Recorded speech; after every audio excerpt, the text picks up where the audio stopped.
Na maioria das noites, acabo trabalhando até tarde, e meu escritório fica a uns bons 45 minutos de casa.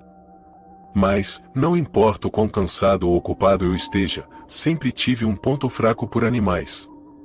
Quando estou na estrada, mantenho os olhos atentos para animais vadios ou necessitados. Não consigo nem contar quantas vezes parei para ajudar. Então, quando eu contar o que aconteceu naquela noite, saiba que era algo natural para mim parar. Eu estava voltando para casa após um jantar com clientes, mais tarde do que o esperado. A rodovia se estendia à minha frente, escura e deserta.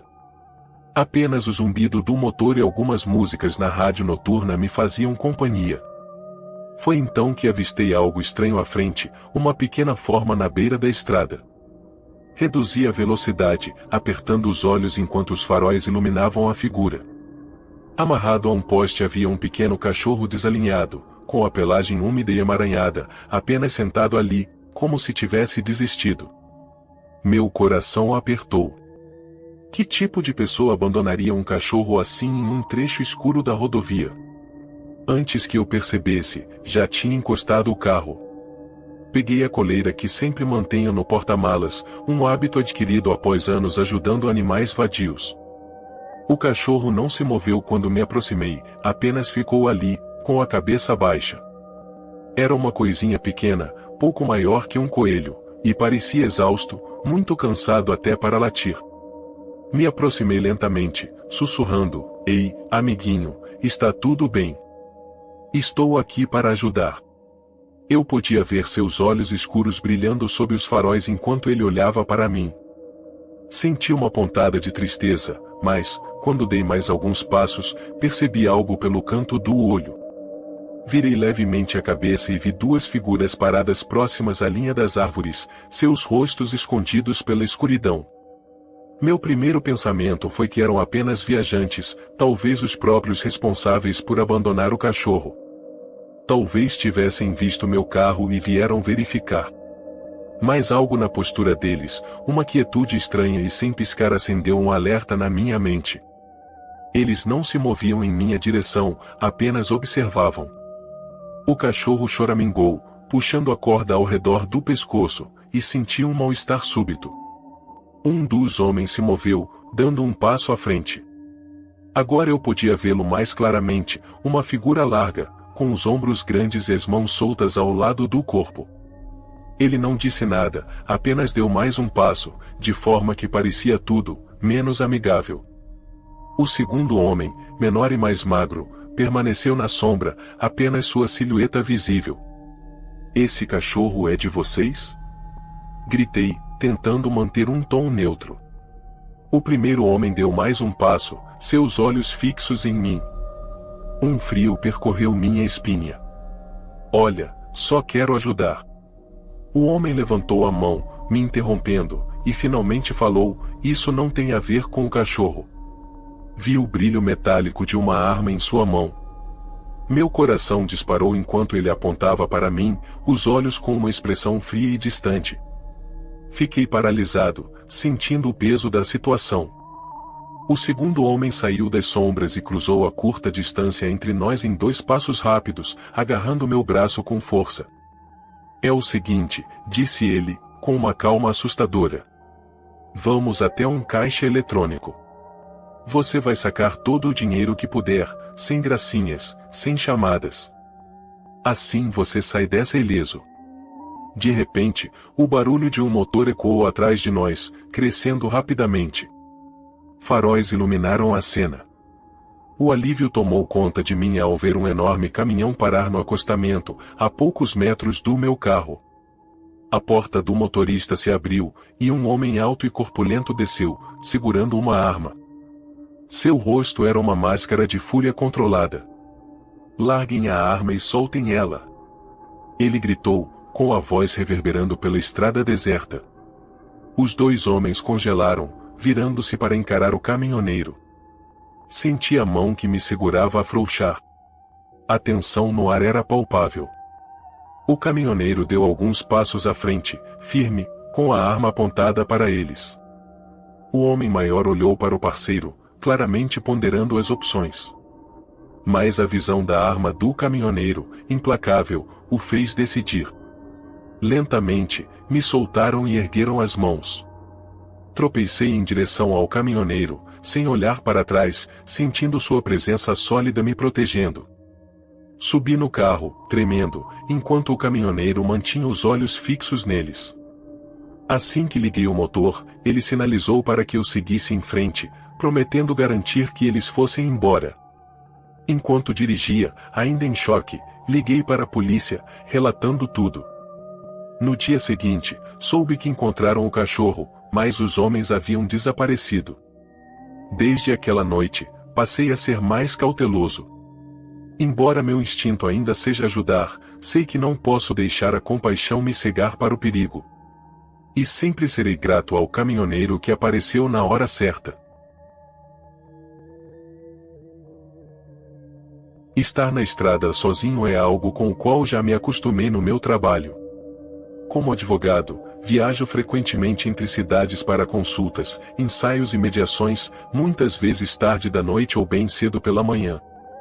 Naturalmente, sou uma pessoa cética, talvez até um pouco cautelosa. Acho que isso vem com a profissão, você aprende a ler as pessoas e a ser cuidadoso com as intenções delas. Sempre confiei bastante nos meus instintos. Naquela noite, eu já estava dirigindo há algumas horas por estradas rurais que pareciam intermináveis.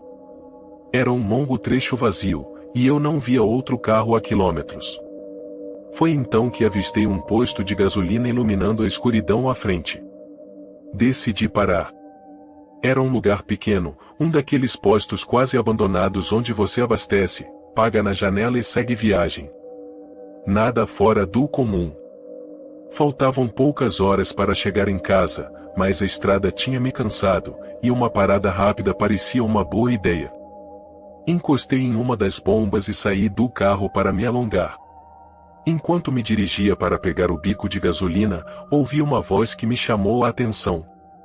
Virei e vi um homem de uns 40 e poucos anos, talvez, usando um boné baixo na testa, parado a poucos metros de mim.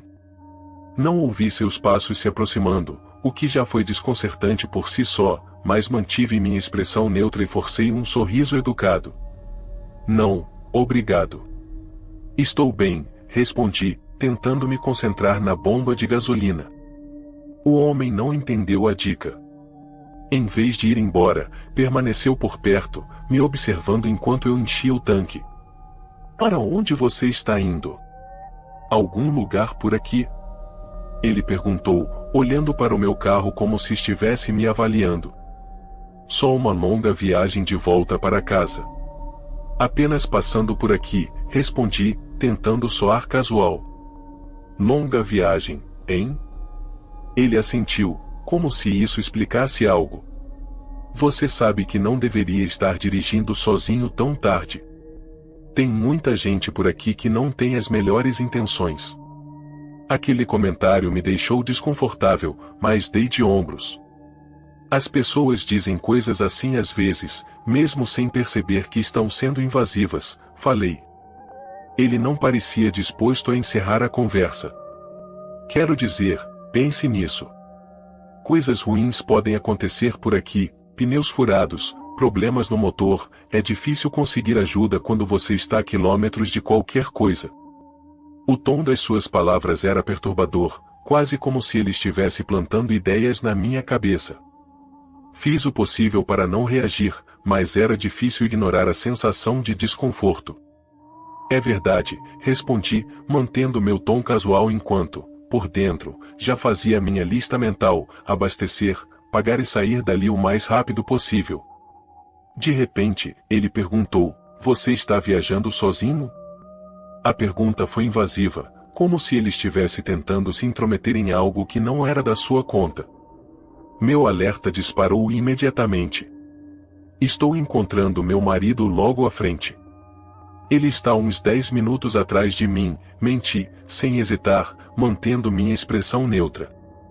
Ele sorriu, mas não era um sorriso amigável. Era fino e desajeitado, com os olhos muito intensos enquanto me estudava. É sempre melhor ter alguém com você, especialmente por aqui. A estrada pode ser perigosa. Assenti, desviando o olhar para a loja, na esperança de que outra pessoa aparecesse ou, pelo menos, testemunhasse aquele encontro estranho. Mas o lugar estava vazio. Quando a bomba finalmente clicou, indicando que o tanque estava cheio, devolvi o bico rapidamente e me preparei para sair. Você sabe, ele continuou, aproximando-se um pouco mais, eu poderia segui-la para garantir que você chegue em segurança. Nunca se sabe o que pode acontecer por aqui. Todo o meu corpo ficou em alerta.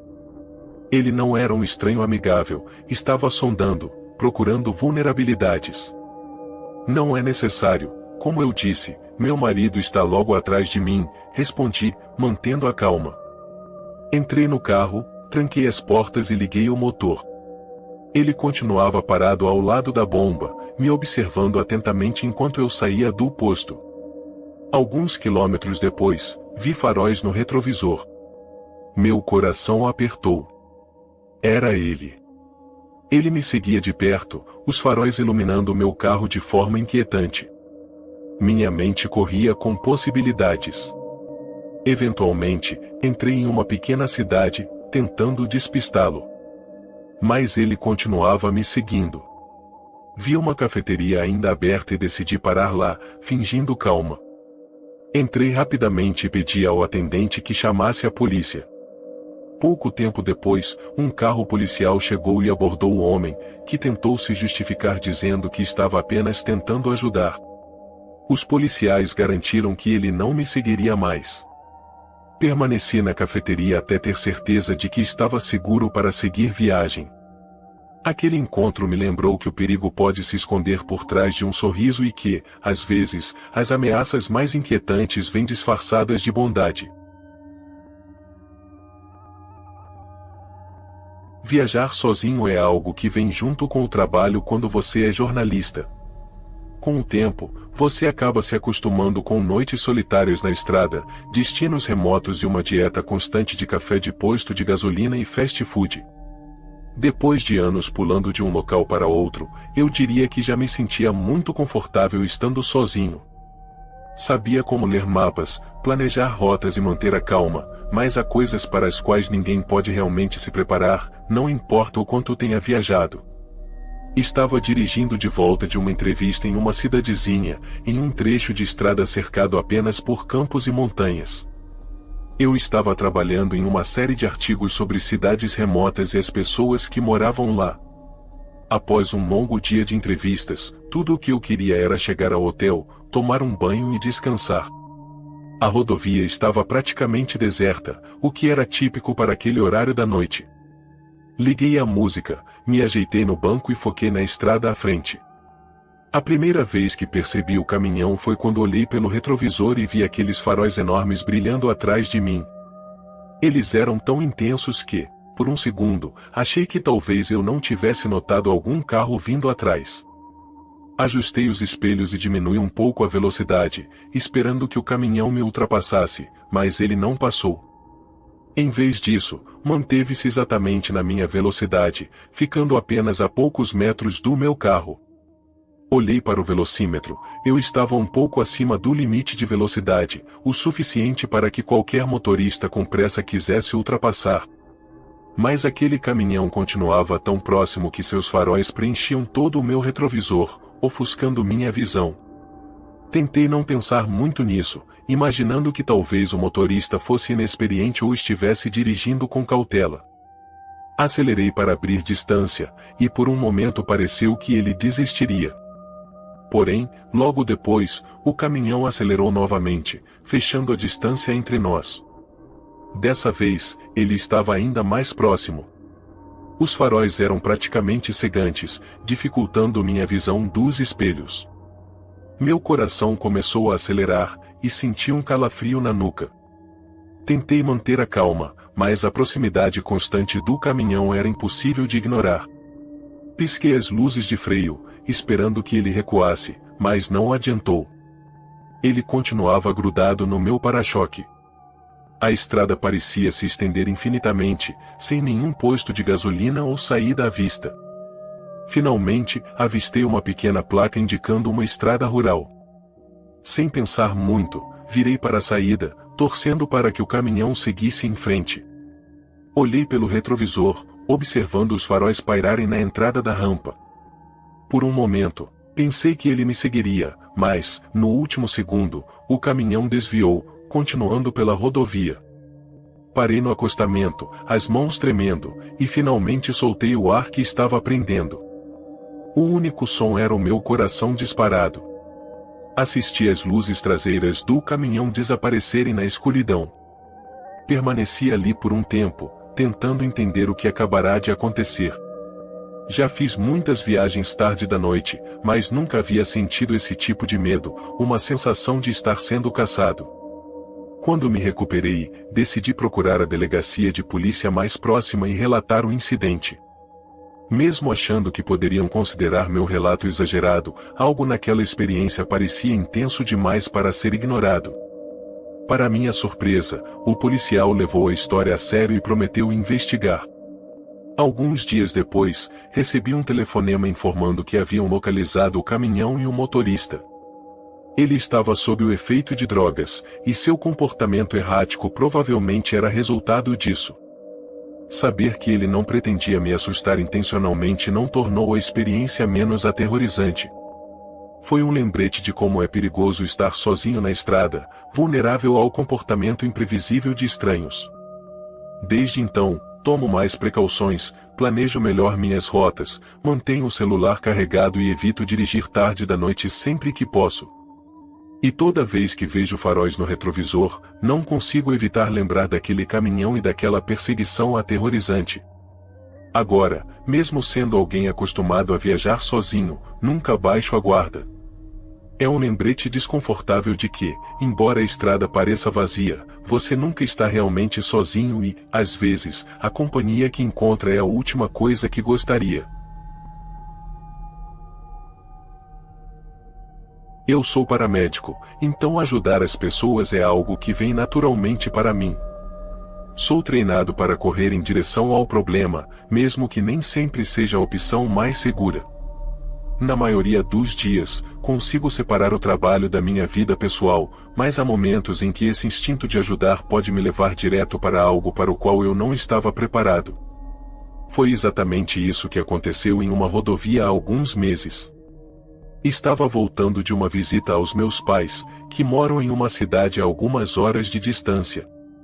Era uma estrada pouco movimentada, especialmente à noite, e eu tinha passado por apenas alguns carros na última hora.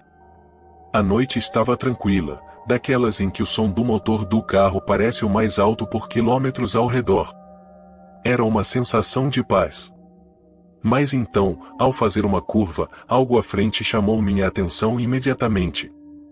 Havia um carro estacionado no acostamento com o capô levantado. Quando os faróis iluminaram a cena, vi uma pessoa deitada na estrada, a poucos metros de distância.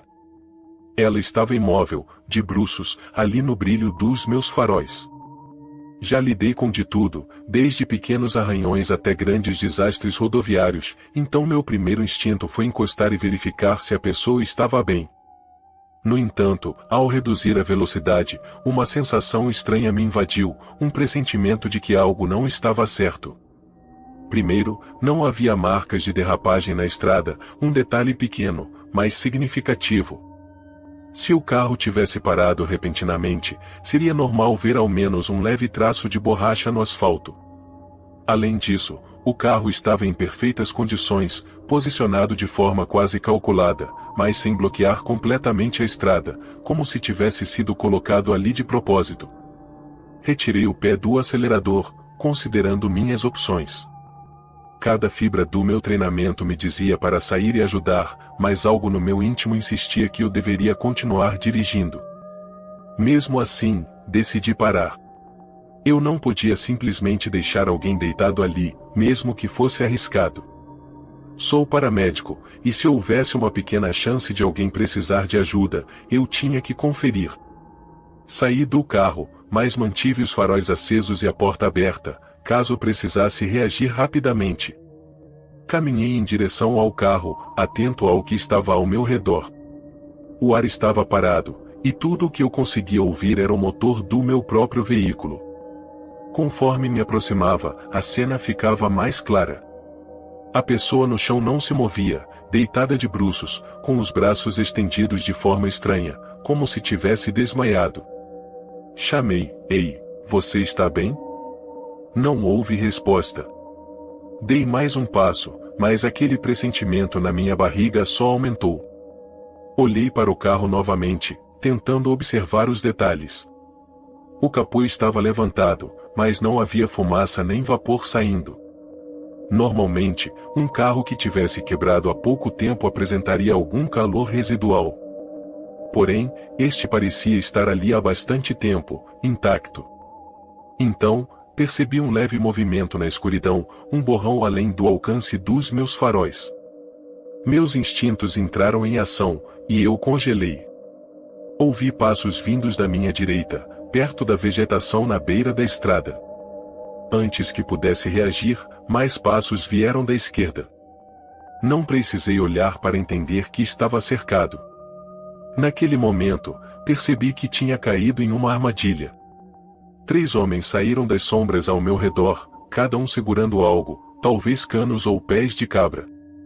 Era difícil dizer na pouca luz, mas, de qualquer forma, suas intenções eram claras.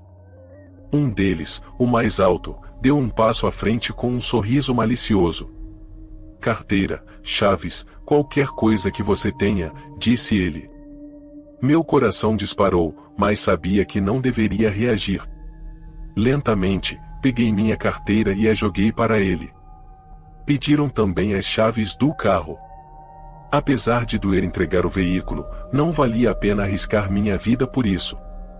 Um dos homens entrou no carro, deu a partida no motor e estava pronto para partir. Antes de irem, o motorista notou meu telefone no console. Ele olhou para mim com um sorriso debochado, pegou o aparelho e o jogou no chão. "Não queremos que você fique preso aqui, não é?", zombou. Eles partiram, me deixando sozinho no meio do nada, sem carteira, sem carro e com meu telefone quebrado no chão. Demorei alguns minutos para me recompor e chamar a polícia. Eles chegaram rapidamente, considerando a localização remota, e registrei o ocorrido. Um oficial mencionou que haviam recebido relatos de incidentes semelhantes na área. Não era um ataque aleatório, mas parte de uma série de roubos onde os criminosos exploravam a compaixão das pessoas, encenando falsos acidentes. No final, recuperei meu carro, que foi encontrado abandonado a alguns quilômetros dali, embora tivesse sido saqueado. Desde aquela noite, toda vez que vejo um carro parado na estrada, hesito, questionando meus instintos. Essa experiência me ensinou que, embora ajudar as pessoas seja meu dever como paramédico, nem todos têm boas intenções. Às vezes, a melhor coisa que podemos fazer é ouvir aquela voz interior que nos diz que algo não está certo. Eu dirijo caminhões, e foi um dos únicos empregos que eu poderia muito bem conseguir depois de receber alta médica do exército, com alguns problemas sérios nas costas. Eu tentei fisioterapia, yoga, acupuntura e todo tipo de coisa, mas ficar sentado na cabine de um caminhão militar por períodos tão longos realmente fez um estrago na minha coluna. Era horrível. Eu fui basicamente forçado a seguir a mesma linha de trabalho, mas no mundo civil, e não tive outra escolha senão tomar um regime diário de analgésicos fortes apenas para conseguir passar os dias e as noites dirigindo o caminhão de longa distância. Mas isso não vem ao caso. Eu estava trabalhando na empresa em que estou atualmente já há cerca de 6 ou 7 meses, quando, em uma dessas longas viagens, dirigindo por uma estrada deserta, eu vi uma jovem na beira da estrada, com sacos nas mãos, com o polegar levantado, como se estivesse tentando pegar carona. Não é como se eu nunca tivesse visto caroneiros antes, eles são bem mais comuns do que você imagina, especialmente durante os meses de calor, quando as pessoas podem se dar ao luxo de ficar na beira da estrada, por vezes, por horas, esperando por um carona. Normalmente, eu nunca paro para pegar alguém, já vi filmes de terror o suficiente para saber que você está convidando problemas se deixar um estranho entrar no seu caminhão para uma viagem longa. Mas algo naquela garota realmente me fez desacelerar e parar na beira da estrada para ajudá-la. Não sei se era porque ela era muito jovem ou parecia tão desesperada, mas ela definitivamente não parecia ser o tipo de pessoa que normalmente vejo tentando pegar carona, como aqueles desleixados ou com cartazes de carona feitos de papelão. Então lá estava eu, abrindo a porta do meu caminhão e ajudando a subir. Perguntei para onde ela estava indo, só para ouvir a resposta dela: qualquer lugar, só me leve. Isso me incomodou um pouco, vou ser sincero, porque não gostava muito da ideia de ter alguém sentado no meu banco do passageiro por um tempo indefinido. Não sou exatamente uma pessoa sociável, e silêncios desconfortáveis me irritam, especialmente quando é uma garota que tem metade da minha idade. Deus sabe o que as pessoas pensariam se me vissem parando para pegar uma garota aleatória, provavelmente que eu sou algum tipo de pervertido. Então, perguntei de novo, mas de uma forma mais clara, para deixar claro que eu não podia simplesmente deixar ela sentada no meu caminhão para o resto da viagem, já que em algum momento eu precisaria parar para descansar. Sei que parece um pouco grosso, mas eu não queria ter que cuidar da garota, pagando pela comida dela, pagando por um hotel, e todas essas coisas. Eu nunca tinha pegado um caroneiro antes, mas eles normalmente têm um destino claro, algo onde você pode deixá-los, certo? Depois de um silêncio constrangedor e de eu ter deixado claro que não era uma boa ideia, perguntei a ela por que estava na estrada. Estava basicamente tentando explicar que não era um pervertido quando vi uma viatura policial passando por nós na estrada. Nada demais, só fiquei atento para não estar acima do limite de velocidade, como sempre faço quando vejo uma viatura. Mas, momentos depois, ouvi as sirenes atrás de mim e olhei pelo retrovisor para ver o mesmo carro da polícia fazendo uma curva para me seguir, com a intenção de me parar. Soltei um suspiro, dizendo algo como espero que as luzes de freio não estejam queimadas, e comecei a puxar o caminhão para o lado da estrada. Foi quando a garota no banco do passageiro entrou em pânico e começou a implorar para que eu não parasse. Não era só um pedido, ela estava realmente desesperada, praticamente gritando, com medo de ser vista pela polícia. Isso me fez ficar muito nervoso. O que ela tinha feito que a deixava tão nervosa perto da polícia? O que isso significaria para mim se eu fosse pego com ela no caminhão? Muitas perguntas passaram pela minha cabeça enquanto eu dizia a ela para se acalmar, que eu não tinha outra escolha senão parar. Eu não iria entrar numa perseguição policial por causa de uma estranha. Ela começou a chorar desesperadamente, colocando a cabeça nas mãos e soluçando, mas não tentou fugir. Isso me deu uma certa tranquilidade, pois parecia que ela não tinha cometido nenhum crime violento, ou pelo menos não era uma criminosa procurada. Eu vi o policial que me parou sair do carro e se aproximar do lado do meu caminhão, que, por acaso, era o lado onde a garota estava sentada. Assim que ele olhou pela janela, ouvi ele falar: "Sai do caminhão, Natália." Isso me deixou completamente surpreso. Como assim ele conhecia o nome dela? Ele fez um gesto para eu abaixar a janela, e eu hesitei por um momento, já que a garota estava claramente aterrorizada com a possibilidade de ser presa ou algo assim. O policial então falou algo no rádio, algo que não consegui ouvir por causa do vidro, mas comecei a abaixar a janela para tentar escutar melhor. Já era tarde demais para ouvir o que ele disse no rádio, mas consegui ouvir o que ele disse depois. A garota, completamente desesperada, começou a gritar: "Eles não são meus pais, por que ninguém entende isso? Cada vez que me arrastam de volta, fazem coisas piores comigo e chamam de punição. Eles dizem que é para o meu bem, mas não é. Não é de jeito nenhum." Então ela levantou a manga da camisa e mostrou uma série de queimaduras e cicatrizes no braço, marcas tão profundas e horríveis que eu senti uma repulsa instantânea. Ela me implorou: "Por favor, eu te peço, não deixe que me levem de volta, farei qualquer coisa, só não me leve de volta." O que eu deveria fazer? Fugir com essa garota e ser perseguido pela polícia? Ela poderia estar mentalmente doente ou severamente delirante, com um problema de automutilação, e eu a estava levando para o meio do nada para que ela fugisse de algum tipo de instituição? Antes que eu pudesse tomar qualquer decisão, os policiais chegaram em peso e, quando havia o suficiente deles, arrastaram a garota para fora do meu caminhão, chutando e gritando, antes de jogá-la no fundo de uma viatura e partir. Eu tentei perguntar a um dos policiais o que tinha acabado de acontecer e esperava uma explicação que confirmasse algum dos meus receios, mas eles apenas acenaram, dizendo que isso não era da minha conta e que eu não deveria estar pegando mulheres aleatórias na estrada. Eu ainda não sei o que aconteceu com aquela garota, mas espero que ela tenha recebido o tratamento que precisava.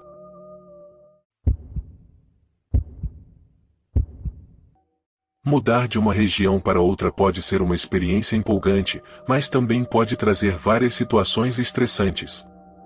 Por exemplo, descobrir como transportar todos os seus pertences e móveis da casa antiga para a nova foi algo que me deixou muito preocupado quando me mudei há alguns anos. Mal sabia eu que isso seria apenas o começo dos meus problemas. Depois de pensar muito e definir o orçamento, minha família e eu decidimos que a melhor opção seria alugar um caminhão, carregar todos os nossos pertences, e eu dirigiria até a nossa nova casa. Depois disso, voltaria para buscar o resto da família, e todos seguiríamos juntos no nosso carro até o novo lar. No dia da primeira viagem, passamos o dia inteiro carregando tudo o que íamos levar no caminhão que eu tinha alugado. Comecei a viagem por volta das 20 horas para evitar o trânsito e dirigir durante a noite sem grandes contratempos. Por um tempo, tudo correu bem, a estrada estava praticamente vazia, e eu estava progredindo rápido. Foi só por volta das 2h30 da manhã que percebi que o combustível estava acabando, então precisei procurar um posto de gasolina. Logo vi uma placa indicando um posto na próxima saída, e fui até lá. O local parecia ter sido construído há décadas e claramente não era bem cuidado. A placa estava mal iluminada, apesar de o posto ainda estar aberto, e toda a lateral do prédio estava coberta de grafites. Felizmente, parecia que eu era o único cliente naquele momento, então não me preocupei com interações estranhas. Entrei, paguei pelo combustível e voltei para abastecer. Quando terminei, me preparei para retomar a viagem, mas percebi que precisava usar o banheiro, não tinha ido desde que saí de casa, e a vontade estava forte. Olhei para o prédio, me perguntando se o lugar teria um banheiro. Foi quando notei uma pequena placa de madeira indicando o banheiro masculino ao lado do edifício. Pensei em procurar um lugar mais decente adiante, mas minha necessidade era urgente. Contra meu instinto, fui até o balcão e perguntei ao atendente pela chave. O jovem atrás do caixa disse que o banheiro nunca ficava trancado, algo que deveria ter sido outro sinal para eu evitar aquele lugar. Mesmo assim, segui até o lado do prédio e entrei no banheiro fracamente iluminado, que estava tão sujo e decadente quanto eu imaginava. Havia uma única cabine, que estava fechada. Dirigi-me ao mictório, mas antes mesmo de começar, ouvi uma porta se abrindo. Pensei que fosse a porta para o estacionamento, mas era a cabine que havia estado fechada. Virei para olhar por cima do ombro, mas antes de conseguir ver quem estava ali, senti um golpe forte na lateral da cabeça. Caí no chão, com a visão turva e a cabeça latejando. Mal conseguia mover os braços enquanto sentia o homem vasculhando meus bolsos. Ele tirou minha carteira do bolso de trás, pior ainda, pegou as chaves do caminhão, onde estavam todos os pertences da minha família. Demorei quase 5 minutos para conseguir me levantar e sair do banheiro. Quando finalmente cheguei ao estacionamento, o caminhão havia desaparecido. Usei o telefone do posto para ligar para a polícia. Mais tarde, precisei levar 3 pontos na cabeça por causa do ferimento. Quando encontraram o caminhão, todos os nossos pertences já tinham sido levados. Em 2014, meu irmão mais novo finalmente se formou no ensino médio, e assim como fizeram comigo, meus pais organizaram uma pequena festa para ele, com amigos e alguns primos. Eu morava em outra região na época e, devido à rotina de trabalho apertada, só via meu irmão a cada 2 semanas, mais ou menos. No entanto, como era uma ocasião importante e eu queria parabenizá-lo, tirei folga do trabalho e fiz questão de comparecer à festa. Foi uma noite maravilhosa, e nunca vou esquecer o quanto ele estava feliz por ter concluído essa etapa. A festa se estendeu até tarde, mas como eu tinha que trabalhar no dia seguinte, só consegui ficar até às 21 horas antes de pegar a estrada para a viagem de 1 hora de volta para casa. A viagem em si não era ruim, mas consistia principalmente em estradas secundárias, cheias de curvas sinuosas e trechos escuros. Para piorar, os faróis do meu carro não estavam em boas condições, as lâmpadas eram fracas e o fusível apresentava problemas, então os faróis apagavam aleatoriamente. Por isso, eu mantinha a mão no botão dos faróis, e sempre que apagavam, ajustava até voltarem a funcionar. Era inconveniente, mas eu já estava acostumado. Naquela noite, para minha surpresa, as estradas estavam completamente desertas, e tudo indicava que eu chegaria em casa mais rápido do que esperava. Consegui acelerar um pouco mais sem preocupação, até que, depois de cerca de 40 minutos dirigindo, notei algo à distância. Vi o reflexo dos meus faróis nas luzes traseiras de um veículo parado no acostamento. As luzes de freio não estavam acesas, o que me fez pensar que o carro poderia estar com problemas e o motorista talvez precisasse de ajuda. Eu tinha cabos para fazer chupeta no porta-malas, então decidi que o mínimo que poderia fazer era parar e perguntar se precisavam de algo. Encostei o carro logo atrás do veículo, que agora reconheci como uma caminhonete com uma capota. Parecia que o motorista estava pegando algo na parte de trás. Assim que estacionei, passei por um pequeno desnível, o que fez meus faróis apagarem por um instante. Pressionei o freio e comecei a mexer no botão até que os faróis voltassem a funcionar. Quando finalmente acenderam de novo, quase saltei do assento. O motorista da caminhonete agora estava de frente para mim, dando alguns passos na direção do meu carro. Notei uma mancha vermelha na frente de sua camisa verde.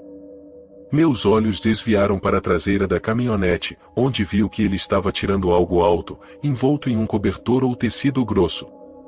Meu estômago revirou. Voltei a olhar para o homem, que agora me encarava com um olhar fixo. Todo o meu corpo gritava para eu fugir. Tirei o pé do freio, girei o volante e comecei a manobrar para voltar à estrada. Quando passei por ele, ouvi o som de algo atingindo meu carro, mas continuei acelerando enquanto ligava para a polícia. Relatei ao operador o que havia visto, embora eu mesmo não tivesse certeza do que era. Tudo o que consegui dizer foi que parecia suspeito, talvez um corpo. A polícia chegou rapidamente, e eu os levei até o local. Porém, o homem e a caminhonete já tinham desaparecido. Eles vasculharam a área e, cerca de 3 metros dentro do matagal, encontraram o corpo de um jovem envolto em um cobertor azul. A vítima havia morrido de um tiro. Descrevi o homem e a caminhonete o melhor que pude.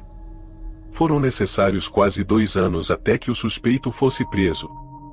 Ele foi encontrado dirigindo uma caminhonete que correspondia à descrição. Sempre achei que tive sorte em comparação com as outras garotas que conheci durante minha juventude. Nunca precisei lidar com muitas pessoas me incomodando e jamais havia sido seguida por alguém. Isso mudou quando comecei a trabalhar no supermercado da cidade onde cresci e estudei. O trabalho em si não era ruim. Eu era caixa e, eventualmente, fui promovida a líder de turno. No entanto, havia um cliente que eu gostaria de nunca mais encontrar. Ele costumava ir ao mercado quase todos os dias e sempre escolhia a minha fila para tentar conversar comigo. Ele era pelo menos uns 10 anos mais velho que eu e frequentemente fazia perguntas pessoais. As coisas começaram a ficar realmente ruins quando percebi que ele passou a ficar no estacionamento à noite, especialmente nos dias em que eu trabalhava até o fechamento. Uma noite, a situação ficou tão desconfortável que pedi a um dos estoquistas do turno da madrugada para me acompanhar até o carro. Ele chegou a conversar com o homem e explicou que eu me sentia desconfortável com sua presença. Felizmente, após isso, ele parou de aparecer por lá. Foram cerca de 3 semanas tranquilas, até que, em uma noite, enquanto eu saía do mercado após mais um turno de fechamento, notei que havia um carro estacionado a alguns lugares de distância. A pessoa no veículo parecia apenas esperar por algo ou alguém. Tentei ignorar a situação, fui rapidamente para o meu carro, entrei e travei as portas. Respirei fundo antes de dar partida e começar a dirigir para casa. No entanto, assim que saí da vaga, os faróis do carro próximo se acenderam, e ele começou a me seguir. No início, tentei me convencer de que era apenas uma coincidência, mas a sensação de inquietação não passava. O carro ficava cada vez mais próximo, a ponto de, em alguns momentos, os faróis sumirem do meu retrovisor por estarem muito perto. Dirigi por cerca de 20 minutos, tentando manter a calma e dizer a mim mesma que tudo ficaria bem, mas sabia que não podia deixar aquela pessoa me seguir até em casa. Foi então que decidi ligar para a polícia, usando o Bluetooth do meu telefone. Expliquei a situação, dei o nome da estrada em que estava e segui dirigindo como se nada estivesse acontecendo, conforme me instruíram. Pouco tempo depois, vi as luzes vermelhas e azuis piscando atrás de mim, junto ao carro que me perseguia. Encostei no acostamento, esperando que o outro veículo fizesse o mesmo, mas, para minha surpresa, ele acelerou e tentou fugir dos policiais. Um dos oficiais ficou comigo, enquanto o outro seguiu o suspeito. Logo depois, o policial que me acompanhava recebeu uma chamada pelo rádio e me informou que o motorista havia sido preso. Para o meu horror, era o mesmo homem que costumava me esperar no estacionamento do supermercado. A polícia não conseguiu obter uma explicação convincente sobre por que ele estava me seguindo naquela noite. Eu imediatamente pedi uma ordem de restrição contra ele, e ele foi permanentemente proibido de frequentar o lugar onde eu trabalhava, para a segurança minha e de meus colegas. Desde esse incidente, sempre carrego comigo um pequeno frasco de spray de pimenta preso ao meu chaveiro. Eu finalmente terminei a faculdade, mas não pelos motivos certos. Antes de começar a trabalhar, eu havia juntado dinheiro suficiente para planejar uma viagem de carro que duraria cerca de 3 semanas e meia durante o verão. O plano era dirigir por uma longa rota costeira, parando periodicamente por 1 ou 2 dias, mas meu destino principal era uma praia onde pretendia passar 2 semanas antes de voltar, fazendo algumas paradas no caminho de volta. Tudo indicava que seria uma excelente viagem e realmente foi, até o caminho de volta. Tudo começou no meu último dia. Decidi aproveitar as últimas horas na beira d'água e, por volta das 4 da tarde, comecei minha viagem de retorno. Para minha surpresa, tudo estava saindo conforme o planejado, o clima estava maravilhoso, e a praia estava menos movimentada do que em qualquer outro dia desde a minha chegada. Passei cerca de 1 hora perto da água antes de voltar para a toalha e começar a me secar. Quando chegou a hora de ir embora, peguei minha bolsa para pegar as chaves do carro e minha carteira, mas, para meu desespero, a carteira não estava lá. Comecei a vasculhar a areia ao redor, mas não a encontrei. Minha única esperança era que, de alguma forma, tivesse deixado a carteira no carro, talvez ela tivesse caído da bolsa. Me apressei até o carro, torcendo para encontrá-la. Porém, antes que eu chegasse, fui abordado por um homem alto, de cabelo castanho e óculos grandes que ampliavam seus olhos. Ele estava segurando minha carteira e disse que a tinha encontrado na areia e estava tentando devolver ao dono. Embora a situação fosse um pouco estranha, ao conferir que todos os meus pertences estavam intactos, considerei que ele era apenas um bom samaritano. Agradeci e ofereci uma recompensa, mas ele recusou. Conversamos rapidamente, e então seguimos nossos caminhos. Coloquei minha carteira de volta na bolsa e comecei minha viagem. O plano era dirigir durante algumas horas e depois parar para descansar. Surpreendentemente, consegui deixar a estrada mais movimentada antes da meia-noite, apesar do trânsito intenso em alguns trechos. O lado positivo do tráfego era que eu podia observar melhor os arredores. E foi durante um desses momentos que me senti inquieto. Enquanto esperava o semáforo mudar, notei pelo retrovisor que o motorista do carro atrás de mim parecia familiar. Quando olhei melhor, quase congelei, era o mesmo homem que havia me devolvido a carteira. Meu coração disparou. Eu já estava dirigindo havia mais de 1h30, então por que ele ainda estaria me seguindo? O sinal ficou verde, e eu continuei dirigindo, tentando me convencer de que era apenas coincidência. No entanto, a sensação incômoda não me abandonava. Finalmente, decidi parar no primeiro motel que encontrei. Não sou exigente com acomodações, então reservei o primeiro quarto disponível. Depois de me registrar, fui direto para o quarto, subindo uma escada externa até o segundo andar. Tranquei a porta assim que entrei, mas aquela sensação de estar sendo seguido não desaparecia. 1 hora se passou enquanto eu tentava relaxar. Antes de ir para a cama, olhei pela janela para verificar se meu carro ainda estava lá. Sempre tive medo de ficar presa longe de casa com o carro roubado. O que vi do lado de fora fez meu sangue gelar. Perto do meu carro, olhando pelas janelas traseiras, estava o mesmo homem que conheci na praia. Dei um passo para trás rapidamente, torcendo para que ele não tivesse me visto. Corri para o telefone do quarto e liguei para a polícia, explicando que estava sendo seguida e precisava de ajuda imediatamente. 2 policiais chegaram em questão de minutos. Expliquei o ocorrido, e eles foram falar com a recepcionista. Descobriram que o homem havia alugado um quarto naquela mesma noite. Inicialmente, pareciam pensar que eu estava exagerando, mas tudo mudou quando verificaram a identidade dele. Descobriram que ele tinha um mandado de prisão em aberto e era suspeito em um caso de pessoa desaparecida. Ele foi preso no local. Depois disso, eu soube que não conseguiria dormir mais. Fiz o check-out e dirigi pelo resto da noite. O momento mais assustador da minha vida aconteceu logo após uma das melhores viagens que eu já fiz. Eu havia acabado de completar 21 anos e decidi visitar um amigo que estudava em outra cidade.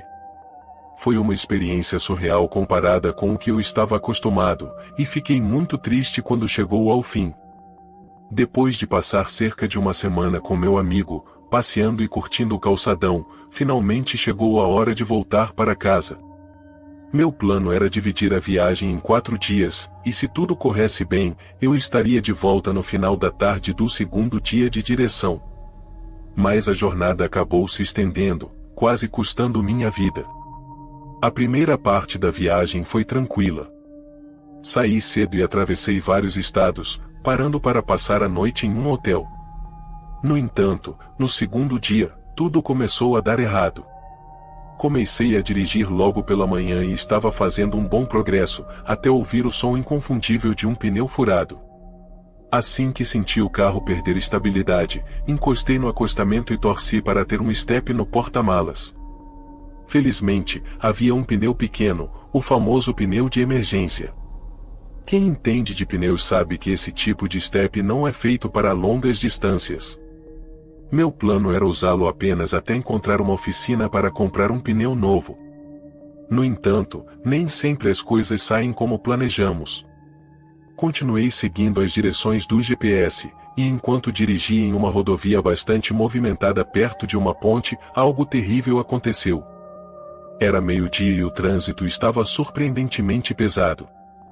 Eu estava a cerca de 70 ou 80 km por hora quando entrei na ponte, que era estreita e tinha guardrails visivelmente enferrujados e mal cuidados. Eu já era do tipo que se sentia nervoso ao atravessar pontes, mas essa situação ultrapassou todos os meus limites. Quando estava mais ou menos na metade da travessia, passei por um pequeno buraco na pista e ouvi um estrondo assustador. O pneu de emergência não apenas furou, ele explodiu. A pressão da explosão fez o lado do passageiro do carro levantar do chão antes de cair de volta sobre a roda danificada. Perdi o controle do veículo, que começou a puxar violentamente para a direita. Em pânico, o carro bateu no guardrail, que cedeu parcialmente. Por sorte, o restante da proteção resistiu, impedindo que o carro caísse da ponte. Apenas a roda dianteira direita ficou pendurada no vazio. Meu coração estava disparado enquanto eu abria a porta o mais rápido que pude e saía para a ponte, observando os carros passando na outra direção. Liguei imediatamente para a seguradora e para a polícia. Eles precisaram fechar a ponte por 2 horas até que um guincho conseguisse remover meu carro. Enquanto esperava, me aproximei da lateral da ponte e olhei para baixo. Se o carro tivesse caído, a queda seria de mais de 10 metros direto no rio lá embaixo. O primeiro semestre do meu 2º ano na universidade estava finalmente chegando ao fim e, apesar de ter sido um semestre bem-sucedido, foi, sem dúvida, o mais estranho que eu já tive. A maioria dos meus amigos do ano anterior não voltou nesse semestre e, para tornar as coisas ainda mais desconfortáveis, meu colega de quarto não era exatamente a pessoa mais normal. Ele era muito simpático depois que você o conhecia, mas, inicialmente, podia parecer um pouco rude e excêntrico. Paulo também tinha um problema com raiva, mas, felizmente, pelo menos durante o ano letivo, isso nunca realmente apareceu. No final do semestre, acabamos nos aproximando bastante e, como eu estava indo para casa nas férias de inverno, decidimos fazer uma viagem de carro juntos. Eu morava longe na época, então seria uma longa viagem para mim, e como Paulo morava no estado vizinho, fiquei feliz em deixá-lo em casa. Isso me dava a chance de ter um companheiro de viagem por pelo menos metade do percurso. A viagem começou muito bem. Curtíamos algumas músicas, pegamos comida rápida e café sempre que precisávamos e nos divertimos bastante conversando. Isso foi até Paulo receber uma mensagem da namorada dele, que também estudava conosco. Assim que ele reagiu à mensagem, percebi o que tinha acontecido. Ela claramente tinha terminado com ele, o que o deixou completamente abalado. Ele começou a reclamar de como ela tinha tomado uma decisão ruim ao terminar com ele e até tentou me convencer a pegar meu celular e mandar uma mensagem para ela, fingindo que era ele. Claro que eu recusei, dizendo que isso não era saudável e que ele precisava resolver isso por conta própria.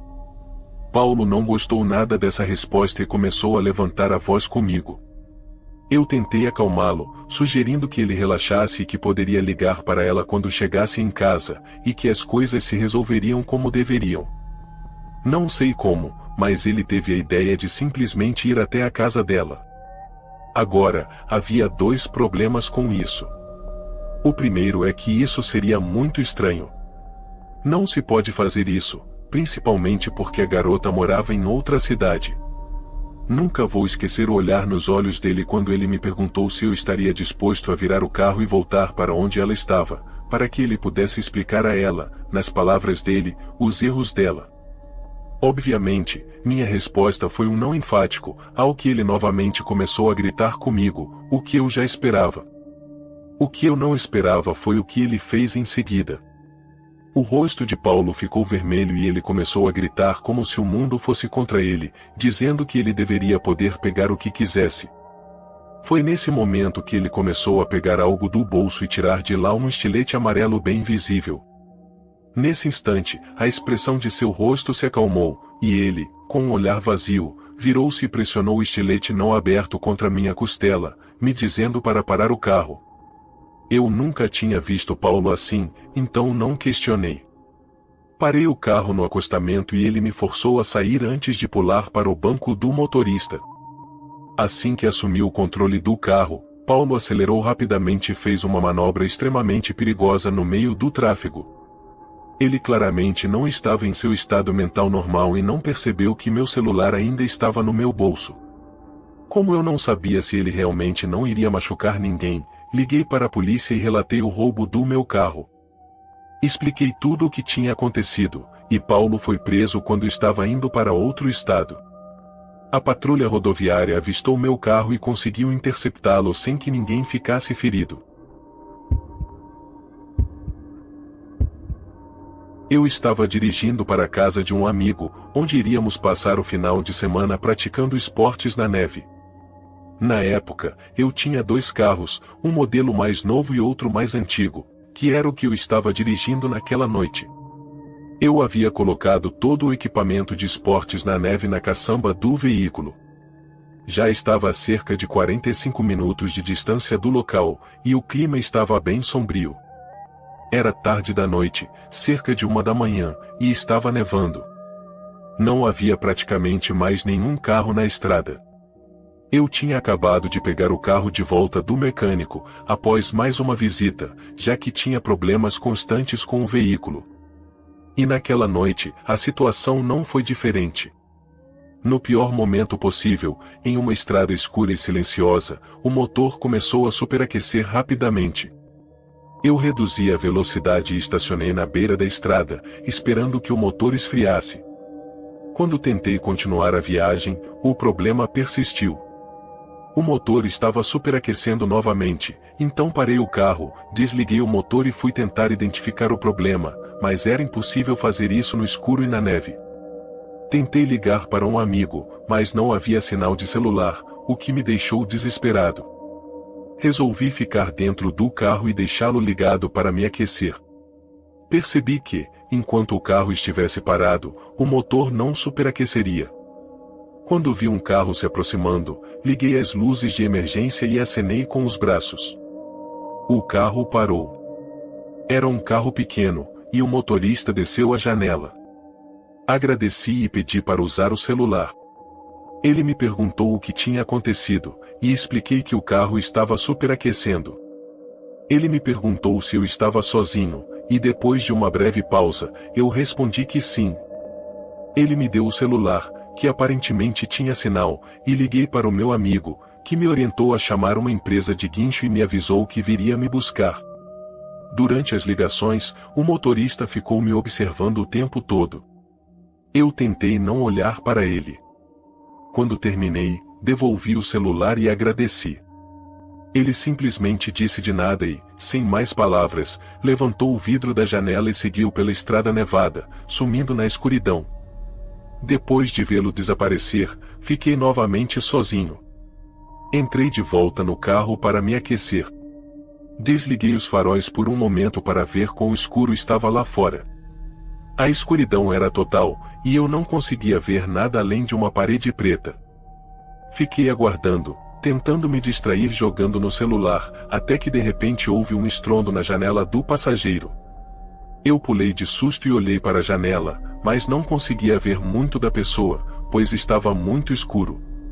Apenas ouvi um homem gritando pedindo ajuda, dizendo que estava perdido e precisava sair do frio. Ele tentou abrir a porta, mas estava trancada. Apontando a lanterna para a janela, consegui ver apenas uma figura vestida com um grande casaco preto e capô. Eu gritei de volta, perguntando o que estava acontecendo, e ele disse que estava perdido e precisava de ajuda. Não confiei naquilo, então fiquei nervoso, tentando pensar no que perguntar para ter certeza de que ele não era uma ameaça. Antes que eu pudesse falar, ele começou a tentar forçar a porta e, depois, começou a bater com mais força na janela, pedindo mais insistentemente para abrir. No impulso, decidi confiar no meu instinto. Coloquei o carro em movimento, e ele percebeu, começando a bater com mais força na janela, tentando quebrá-la. Eu acelerei até 50 km por hora, mesmo sabendo que estava danificando o motor superaquecido. Quando passei por uma colina, vi algo que me fez o coração parar por um segundo. Refletindo nas luzes do carro, percebi os faróis de um carro que se aproximava, era o mesmo carro que o homem estava dirigindo. Acelerei, parei um pouco e abaixei a janela para tentar ver se o homem estava no carro, mas parecia estar vazio. Ao olhar para trás, vi pegadas na neve, o que indicava que aquele homem, que estava batendo na minha janela, havia tentado me enganar.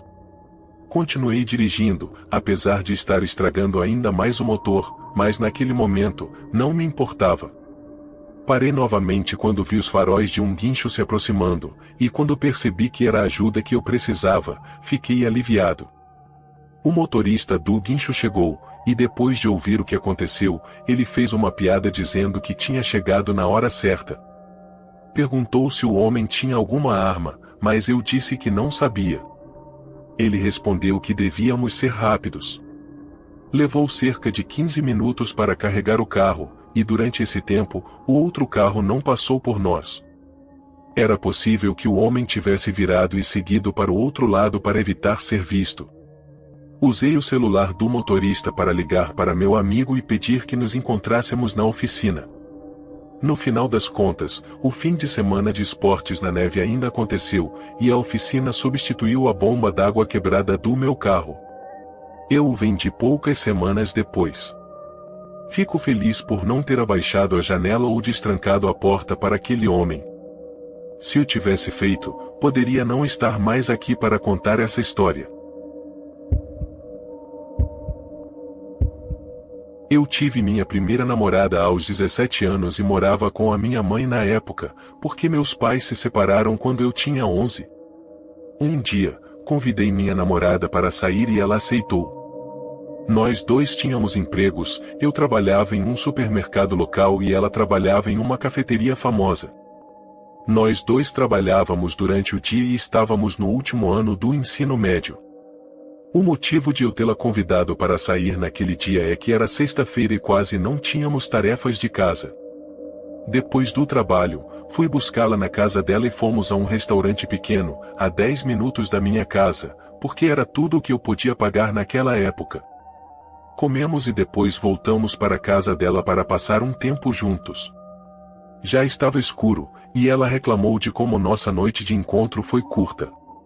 Eu disse a ela que não poderia levá-la a mais nenhum lugar que exigisse pagamento. Chegamos a um acordo de que iríamos fazer um passeio de carro à noite. Dirigimos pela cidade e depois pegamos uma estrada vazia no meio da mata. Eventualmente, o asfalto acabou e estávamos em uma estrada de terra. Eu estava com muita vontade de fazer xixi, então disse à minha namorada, que também estava precisando. Paramos e saímos do carro. Por algum motivo, assim que saímos, sentimos um cheiro horrível, indescritível. Eu ignorei achando que era de outra pessoa que havia parado para fazer suas necessidades. Minha namorada quase vomitou com o cheiro. Eu disse a ela que faríamos rápido e depois voltaríamos para o carro para voltar à cidade.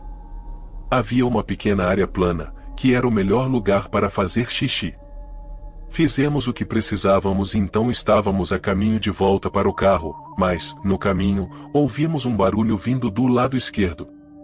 Parecia o som de um galho quebrando. Eu fiquei com medo de ser um animal, então corremos de volta para o meu carro. Antes de conseguir abrir a porta do carro, ouvi um grito de medo ou dor na direção onde minha namorada e eu tínhamos acabado de fazer xixi. Pedi para minha namorada entrar no carro enquanto eu ia investigar. Ela implorou para eu não fazer isso, mas fui mesmo assim. Para deixá-la mais tranquila, tranquei as portas, fui na direção de onde estávamos e ouvi o grito novamente.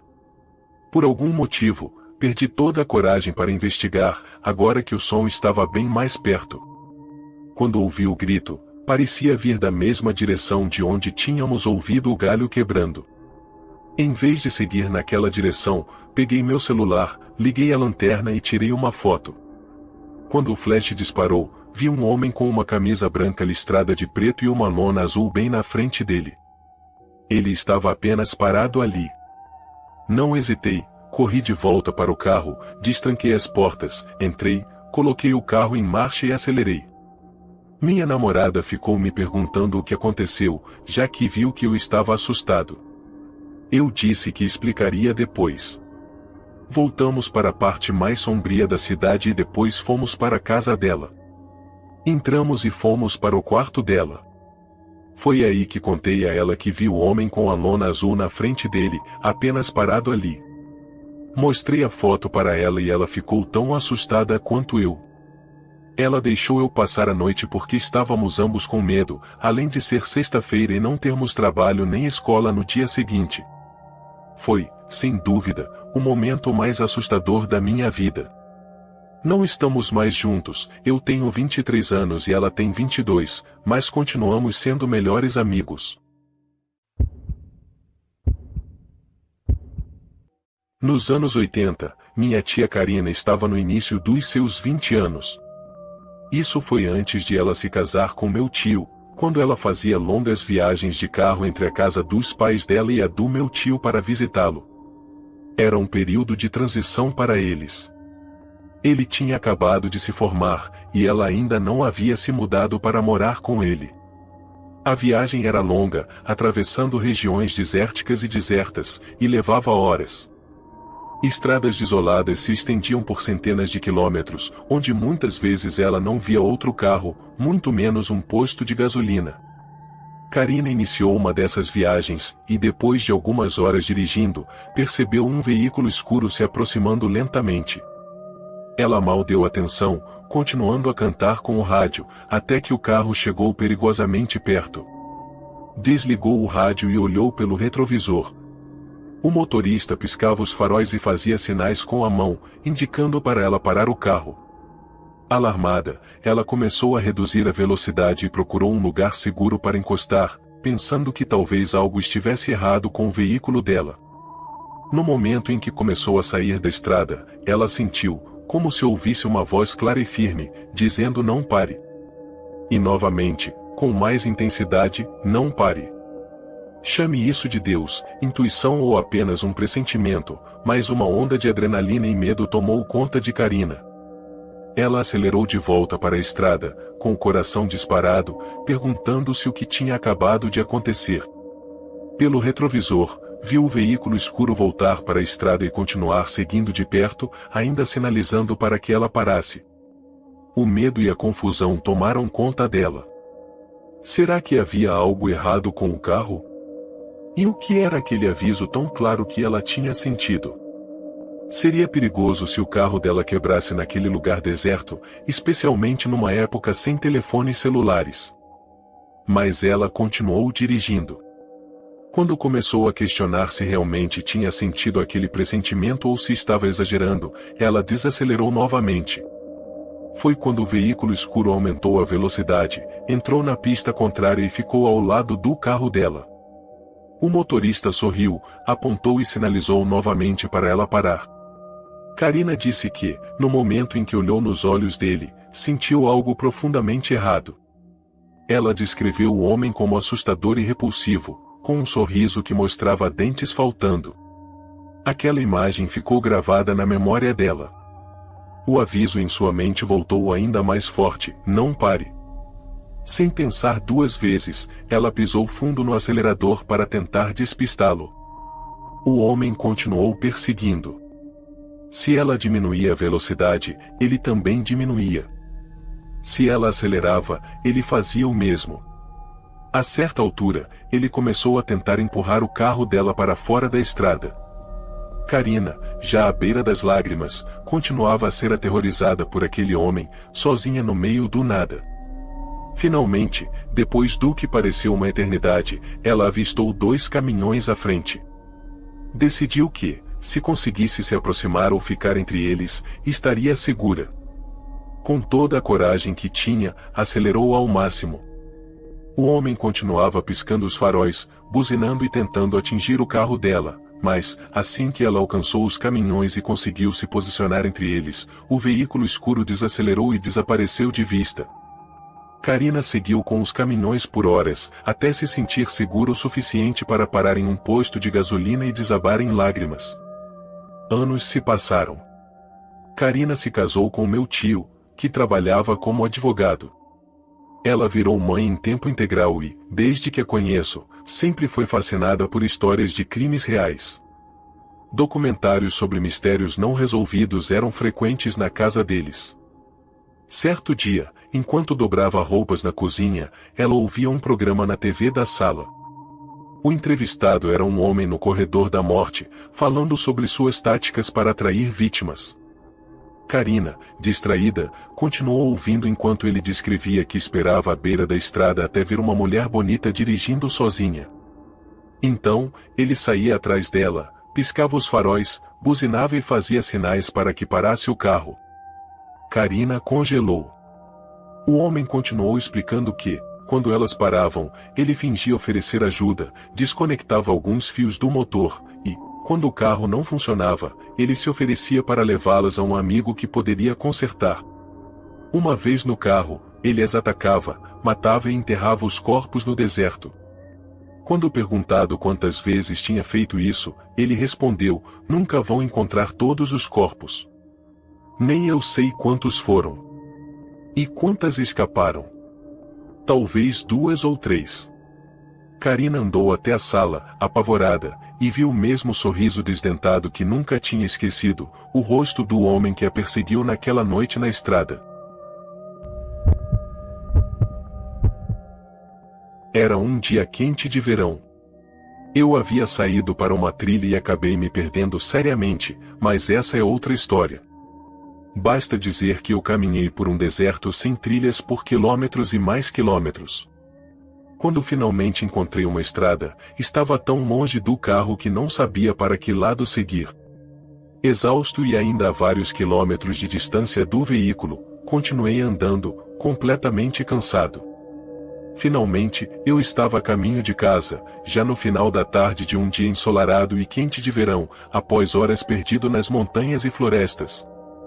Faltavam uns 25 quilômetros para chegar em casa, que ficava em uma área mais afastada. Durante a viagem, vi um homem acima do peso, fora de forma, pedindo carona no mesmo sentido que eu ia. Percebi que ele teria uma caminhada longa e difícil pela frente, como eu acabará de enfrentar há apenas 20 minutos.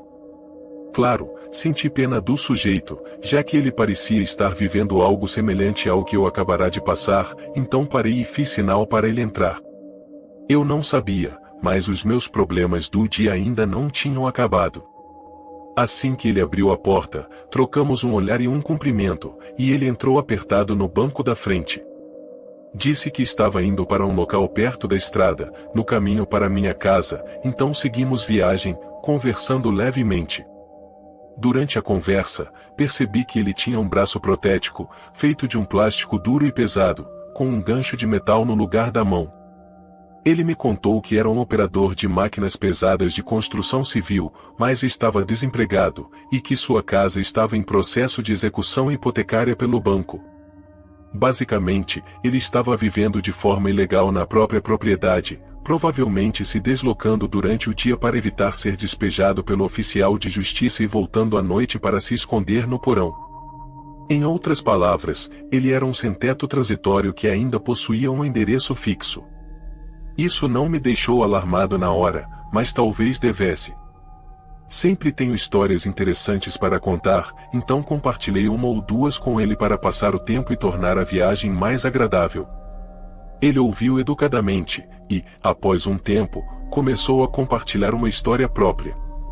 Ele relatou que, anos atrás, durante o que ele descreveu como uma das piores tempestades de neve do século, uma mulher sofreu um grave acidente em uma rodovia próxima à sua casa. Segundo ele, a mulher estava gravemente ferida e perdendo muito sangue. O clima estava tão ruim que a estrada estava intransitável, mas, como operador de construção, ele tinha um trator com pá carregadeira. Ele contou que colocou a mulher ferida na pá e a transportou por cerca de 50 quilômetros em meio à nevasca até um grande centro médico, onde a entregou ao pronto-socorro. Achei a história bastante estranha. Tenho um bom instinto de sobrevivência e já vi muitas coisas perigosas no mundo, então logo desconfiei que ele havia alterado a história para esconder algo. Ele parecia querer compartilhar sua história, mas mascarava alguns detalhes. Para mim, a história tinha um fundo de verdade, mas ele tinha mudado certos elementos. Minha análise rápida foi a seguinte: provavelmente uma mulher gravemente ferida apareceu na porta dele pedindo ajuda. Acredito que ela morreu, e ele usou a pá carregadeira para enterrar o corpo. Quanto ao motivo, eu não tinha ideia. Mas esse foi o pensamento que imediatamente surgiu na minha mente. Antes que pudesse refletir mais, já estávamos chegando perto da casa dele. À medida que terminava a história, ele começou a me fazer insinuações impróprias, sugerindo coisas que gostaria que acontecessem. Fiquei desconcertado, mas tentei ser educado, deixando claro que isso não era algo que eu gostaria.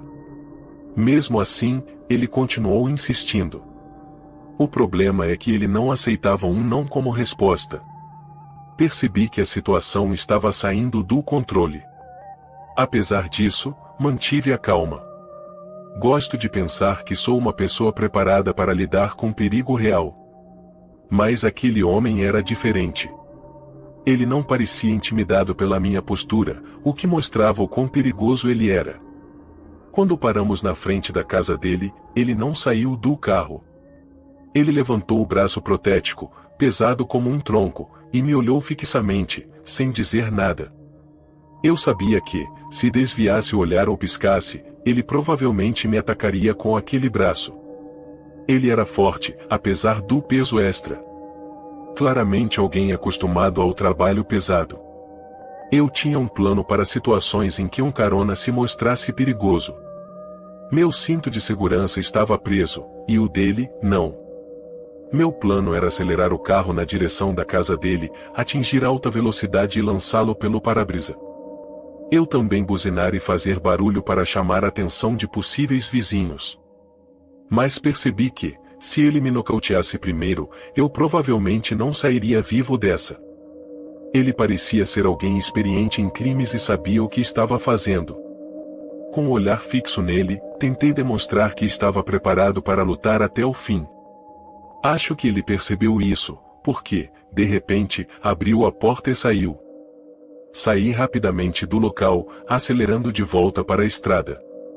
Quando olhei pelo retrovisor, pensei, esse foi o homem mais perigoso que já encontrei. Deveria ter avisado a polícia.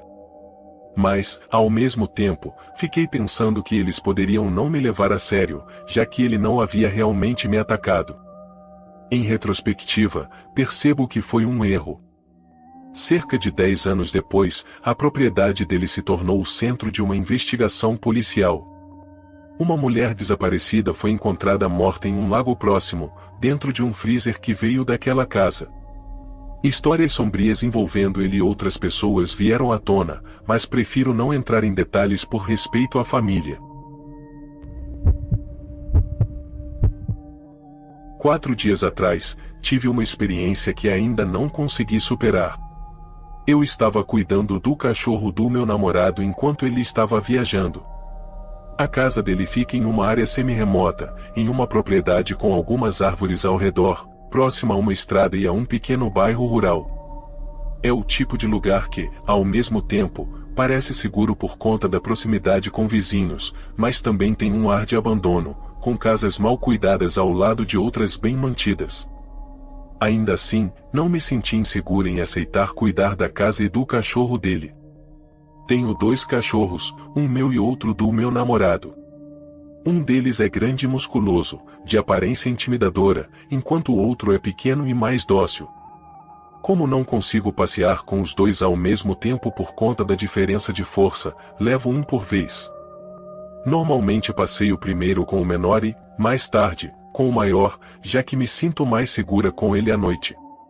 Na noite em questão, estava quase terminando o passeio com o menor quando tive uma sensação estranha de estar sendo observada. Os pelos da minha nuca se arrepiaram, e, ao olhar ao redor, vi um homem alto usando um moletom parado próximo a uma casa abandonada.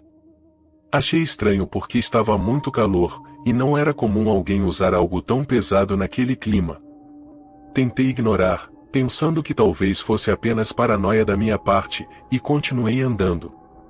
Conforme a luz diminuía e as ruas ficavam mais escuras, percebi que o homem estava me seguindo. Ele mantinha sempre a mesma distância de uns 10 metros, acompanhando o meu ritmo. Se eu acelerava, ele também acelerava. Ao chegar na estrada, atravessei rapidamente antes que um carro passasse, esperando que isso o afastasse. Inicialmente, funcionou, mas ele continuou me seguindo logo em seguida.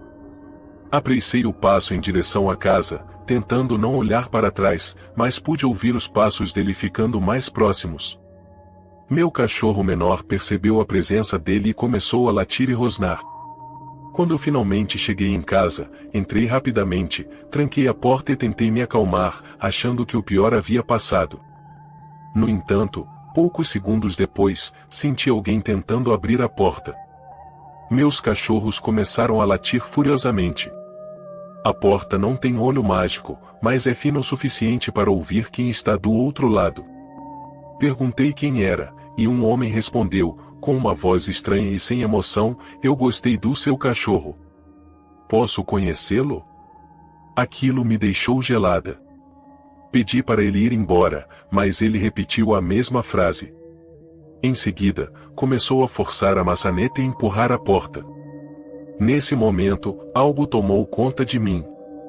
Coloquei o cachorro menor no banheiro e fiquei com o maior próximo à porta.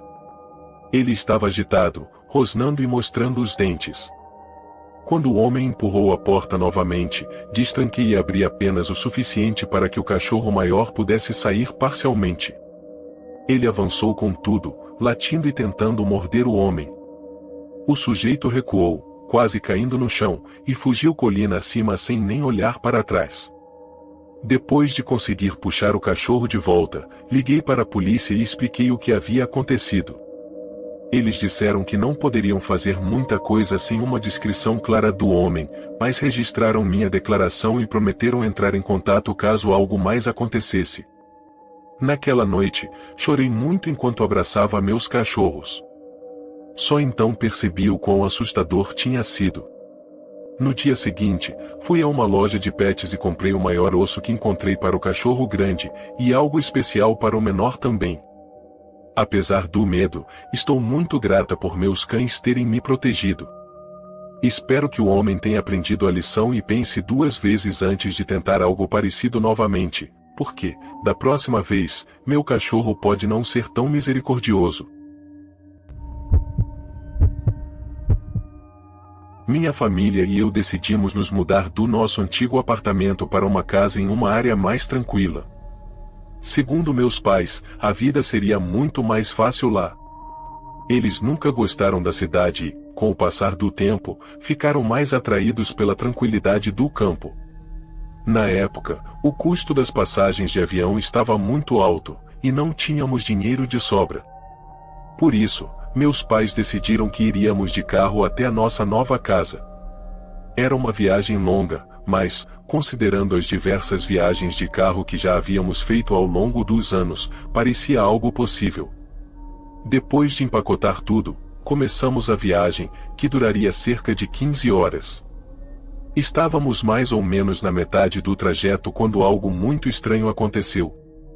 Era por volta de 1h da manhã, e acordei ao sentir o carro diminuindo a velocidade. Perguntei ao meu pai por que havíamos parado, e foi aí que notei algo na estrada. Havia uma pessoa deitada no meio do asfalto. Ao olhar melhor, percebi que era uma mulher, talvez na casa dos 40 anos, com cabelos pretos e vestindo um suéter. Meus pais pareciam confusos e preocupados. Meu pai, com o instinto de ajudar, pediu que ficássemos no carro enquanto ele saía para verificar. Enquanto ele se aproximava, minha mãe e eu observávamos com apreensão.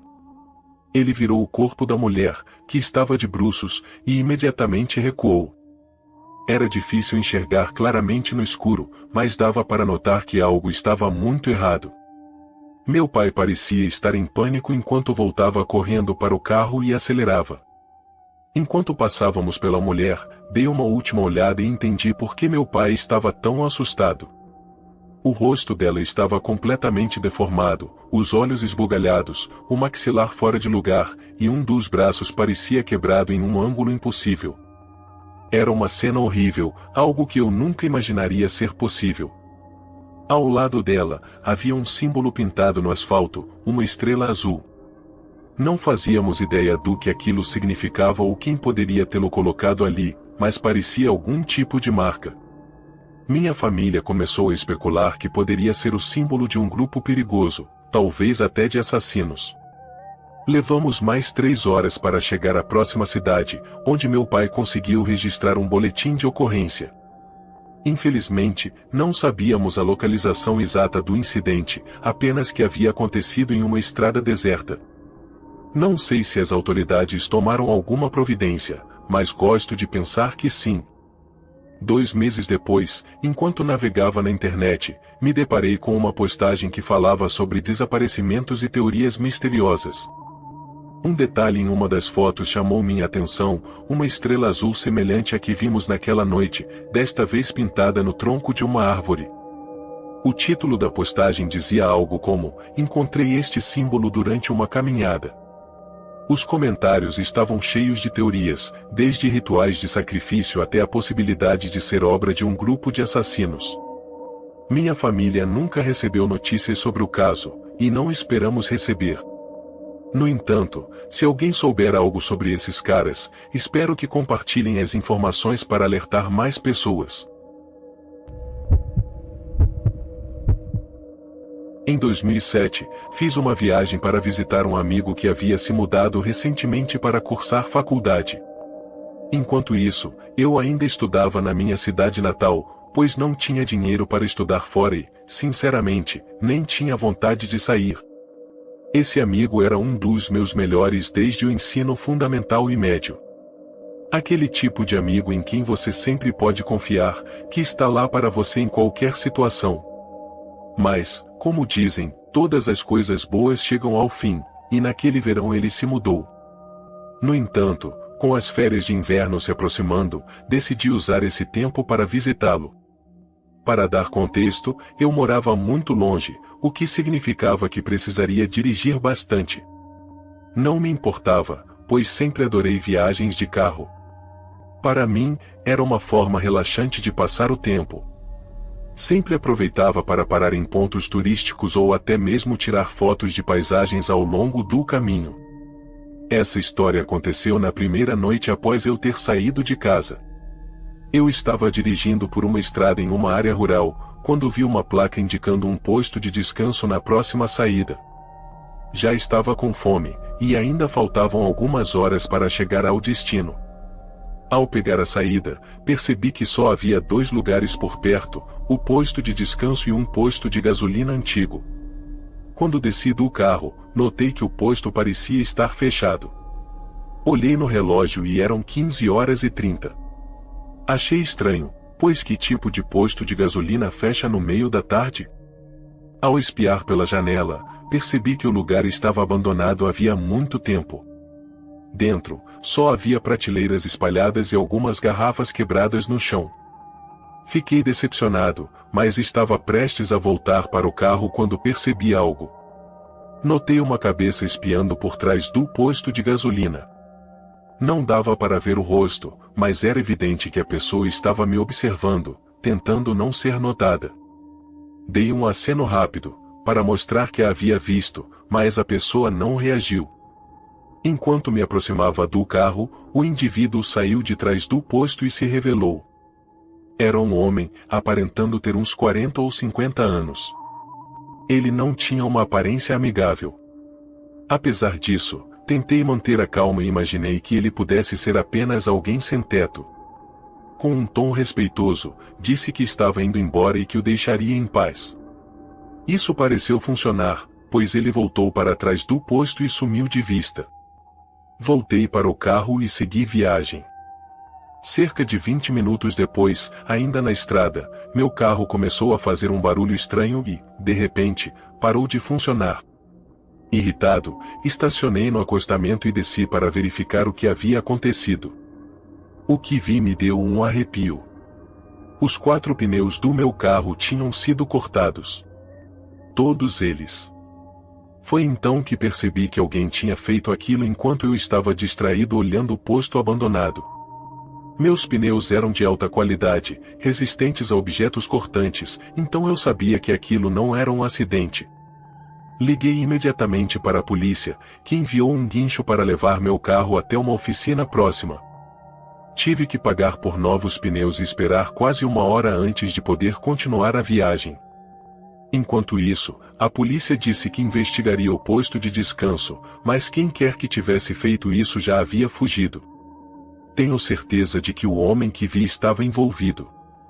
O resto da viagem ocorreu sem problemas, e consegui visitar meu amigo como planejado. Ao contar essa história, muitas pessoas disseram que provavelmente era apenas alguém sem teto e embriagado. Mas até hoje não sei quais eram as intenções daquela pessoa ou o que poderia ter acontecido se eu tivesse ficado mais tempo. Depois disso, passei a evitar paradas em locais isolados ou fechados e sempre fico mais atento ao meu carro.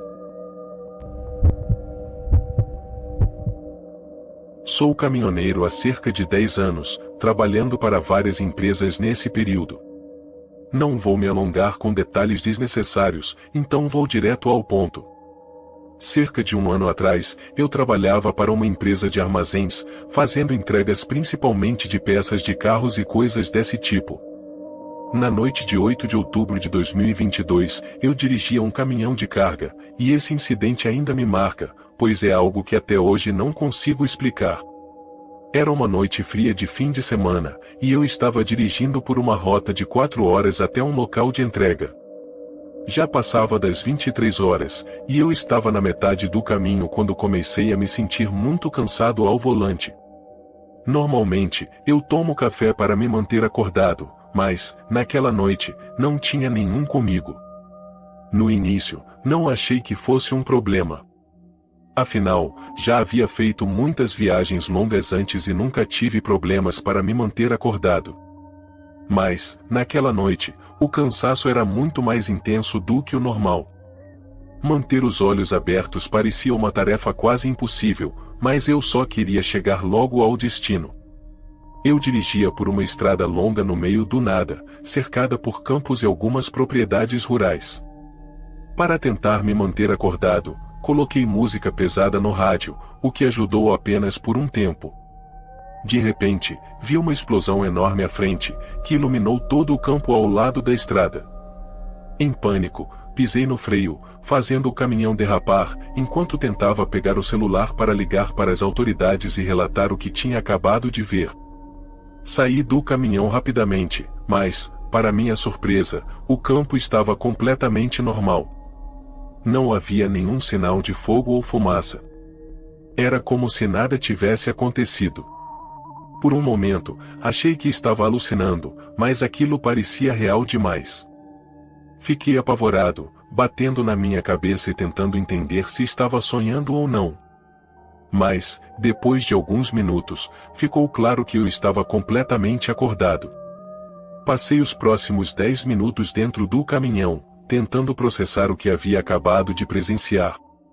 Felizmente, consegui me acalmar e continuar meu caminho até o local de entrega. Não contei a ninguém sobre o que aconteceu, com medo de que achassem que eu estava louco. A única pessoa com quem compartilhei essa história foi meu irmão, que também é caminhoneiro. Ele não conseguiu encontrar uma resposta, mas sugeriu uma teoria que fazia algum sentido. Como eu não tinha tomado café naquela noite, minha mente poderia ter criado aquela visão por causa do cansaço extremo. Passar longas horas na estrada pode realmente mexer com a cabeça de qualquer um. Embora não haja muitas evidências para sustentar essa teoria, aceitei que, no fim das contas, simplesmente não houve explosão alguma. Essa história aconteceu há cerca de 10 anos, quando eu estava no último ano do ensino médio. Naquela época, meu melhor amigo, Carlos, e eu tínhamos um plano: fazer uma viagem longa para comemorar a formatura. Queríamos explorar novos lugares e aproveitar a liberdade antes de cada um seguir seu caminho na vida adulta. Apesar de alguns contratempos com minhas notas, consegui me formar a tempo, e Carlos, sempre dedicado, terminou o ano como um dos melhores alunos da turma. Embora tivéssemos sonhado com essa viagem por anos, ainda não havíamos discutido o plano com nossas famílias. Além disso, não tínhamos um carro adequado para percorrer longas distâncias. Mas, como presente de formatura, meus pais me deram um carro novo. Foi nesse momento que decidi contar a eles sobre a viagem. Para minha surpresa, meu pai não se opôs. Ele disse que entendia a importância de aproveitar esse momento antes de seguirmos caminhos diferentes e apenas pediu que tivéssemos cuidado. Carlos também conseguiu a aprovação da mãe. Ela sempre fazia o possível para agradá-lo, especialmente depois que o pai dele saiu de casa. Com tudo organizado, partimos logo na semana seguinte à formatura. Queríamos aproveitar ao máximo, mas também chegar rapidamente ao nosso destino principal. A viagem foi cheia de momentos animados, desde longas conversas na estrada até a sensação de liberdade ao dirigir por horas.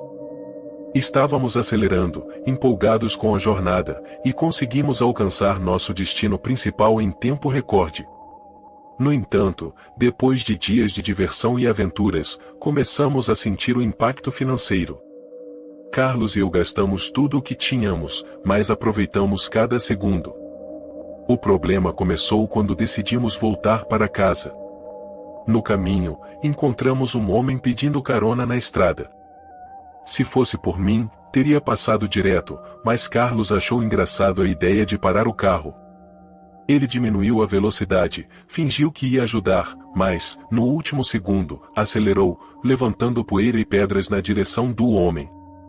Fiquei irritado com a atitude, mas Carlos parecia achar tudo muito divertido.